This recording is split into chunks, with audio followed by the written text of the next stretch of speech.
Okay, so let's talk about the dark night of the soul. What is it? Are you going through a dark night of the soul? Have you gone through a dark night of the soul? And also, do you know somebody who has gone through or is going through the dark night of the soul? So in this video, I'm going to break down for you what exactly it means, how you can navigate it, and actually what is the purpose of this freaking dark night of the soul. So everything about this dark night of the soul, we are going to explore it right about now.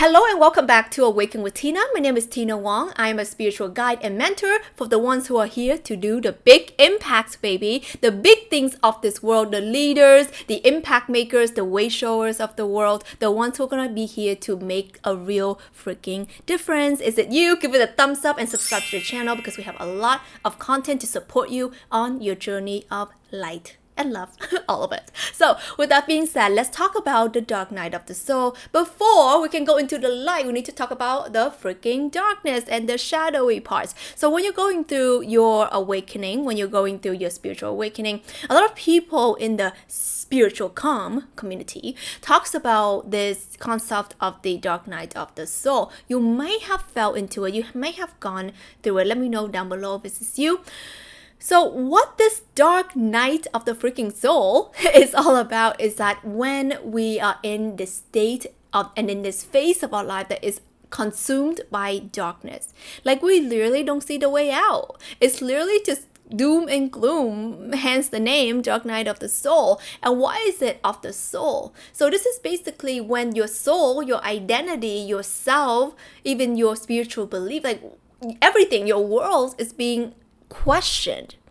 Things are crumbling down. So when you're going through this awakening journey, and I'll tell you why it's a part of the awakening journey in the first place and what the role it has, but what this really means is that you are going through such a dark phase in your life where maybe something terrible happened that triggered it, right? It can be a death of a loved one, it can be a tragic event, it can be a breakup, whatever it might be. It can be triggered by something, or it can seemingly be out of nowhere. The truth is, when you're going through this, it means two things. One, you are ready for a huge awakening, okay? Because the universe doesn't just happen at random. You know, things in your life doesn't happen at random. Like we can think it random. Random is cute and all, but it's not. Everything happens for a reason. And there's a divine order to it all. And once you understand this concept of the divine order, you understand life a lot better. So what I mean by this is that you are being prepared to have one of the big breakthroughs of your life, the biggest awakening, consciousness expansion of your life. Because sometimes when we are being pushed against the wall so much, so hard, to the point where we have nowhere else to go but to look for another way of doing things, of being. You know, have you ever heard of the saying, it's like when you fall down or something, there's no other way but to get back up, right? It's like there's nothing left to do but to get back up. It's like you're already down. Like, I don't know, can you go underneath the floor? What can you do? You need to get back up. So it's kind of like the similar analogy. It's like when you're so down, so beat up, there's no other way but to look for another way of doing things and being. This is why a lot of people find spirituality in times of crisis, in times of desperation, in times of breakup, tragedy, right? Because you're in so much darkness. It's like your natural instinct is to look for the light. So that's going to allow us to go to that next journey. And this is something that I was just talking about in my course called Light Warrior. I'll link it down below if you're interested. And if you're someone who's here to make impact, who's here wants to connect with the highest of light, that's going to be the one for you. This is the energy of really understanding that when you are being opened to something else, something beyond you, something that you would naturally would not go to, this is when things get to shift, because otherwise you would be walking on this path anyway. But then the truth is that's not your path. You see? You're here because your path is here. You have a destined path. This is what I call the path of destiny. You have a already paved path of destiny, but somehow you're walking like off-road. You know, you're going like 4x4, you know, off-road, off-track, whatever. But that's not the path. Your truest path here is right here. It's when you create impact. It's when you can change the world. It's when you are the light carrier. But even before that, you must recognize that you're on the wrong path. When you also you must recognize that who you are being, the way that you've been doing things, it needs to change. So when you're being backed up against the wall, the dark night of the soul, it really evoke or provoke, maybe that's the word, it provoke a drastic change in your life. Hence, it leads to an opening of consciousness. And the second thing that this means for you is that it's time for you to take a look at what is true in your heart. Because sometimes when you're in so much darkness, you have to question, is that what I want to do? Is that what I want to be? Is that where I want to be? Do I want to be in constant darkness? Or do I want to do things differently? Am I open to new possibilities, right? So this is basically a questioning more within. It's like maybe there's certain things that have been going on in your life and now it's like blowing up on in your face, and realizing that I can't just be like smoking like 10 million, I don't know, whatever, cigarettes a day, for example. Or like I cannot just be like drinking alcohol endlessly. I cannot be like doing like whatever drugs or whatever, right? Like whatever it is for you that you know that's just not it. But then you keep on doing it excessively or whatever. And then you just know that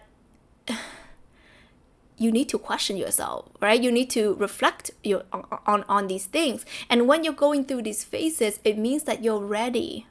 You're ready to let go. You're ready to let go of that outdated version of you. You're ready to let go of that old self, right? And sometimes that's why it feels really painful, because it's like a death. It's like an ego death. And ego is your identity, you know, who you are, how you navigate in this physical world. So sometimes it feels really painful because you're literally losing a part of you. So when you're going through the dark night of the soul, everything is being questioned. That's why a lot of people like lose it, right, during this phase. But what they mean by they lose it is that they lose that identity. That's not them. But then when you have the awareness and realize that you're literally just losing the part of who you are not, then it's like, oh, that's not me anyway. I let go. But most people, you know, a lot of people, they get really sucked in this phase for very long, way longer than it's meant to. It's because they haven't gotten the point. The point is to be like, oh, right, this is not working. This is what I want instead. Or, oh, right, this is the triggering event for me to realize that there's another way of doing. Let me focus on that. It's like the dark night of the soul is allowing you to let go and get rid of the part that you are not, so that you can go on, say goodbye to it, take the time to mourn it, and go on with your path of light, your path of purpose, your path of destiny. But when you forget that there is a path of freaking destiny that you're meant to walk on, the path of impact that you're meant to walk on as a beacon of light, as a leader, as a way shower, when you've forgotten that, sometimes it gets sucked in. And to be honest, during this phase, you can't even think about, oh my gosh, how can I guide others? How can I be a leader? To be honest, it's not even there yet. Okay. It's really like, how can I even like save myself? So this is the thing. You're not here to really save yourself. You're not here to get yourself out of this gunk. Don't even think of it like this. And how this phase really affects you and how can it affect you positively is that you are here to be the true you. It's not even the new you, it's the true you. The true you will come to you layers by layer, bits by bits when you're ready. Okay? Because the thing is, the universe will never show you what your true path is when you're not ready. It will show you step 1 and see how you get on with it, right? And step 2 is like, okay, I see she's walking, I see he's walking, okay, all right. Step 3 then, right? So now this is the biggest challenge. It's a make or break. This is a strength, like a character revealing, right? Are you going to get caught up in the darkness, or are you going to allow the light in you to illuminate? And during this phase, all of your fear, all of your doubt, all of your I need to adhere to this standard, blah, blah, blah, like all of this is going to come up for you to decide, am I here to break free? Am I here to unchain? Am I here to unleash? Am I here to be the phoenix in rising? Or am I going to swim in the darkness for I don't know how many years I choose to? And remember, sometimes it's so painful that you repeat the story of the pain that you may never get out. The point here and how you get out is not to repeat the idea of the pain, is to integrate it and understand how it has served you. Even a death of a loved one, maybe a breakup or maybe some tragic, how has it served you? And I know sometimes it's kind of hard to think of it that way, but everything happens for you. For your greater awakening, for your better integration, for you to know yourself, know thyself, know your strength, know your light, so that you might be awakened to that. And in turn, awaken so many others on that path. Let me know if you've gone through the dark night of the soul, going through that, anything that you'd like me to speak on, comment it down below. I made a video here for you that I would think that would be so supportive if you're going through a dark phase. I love you so much. Connect with me on my Instagram. I post a lot on there. I love you. I love you. I love you. Talk to you soon.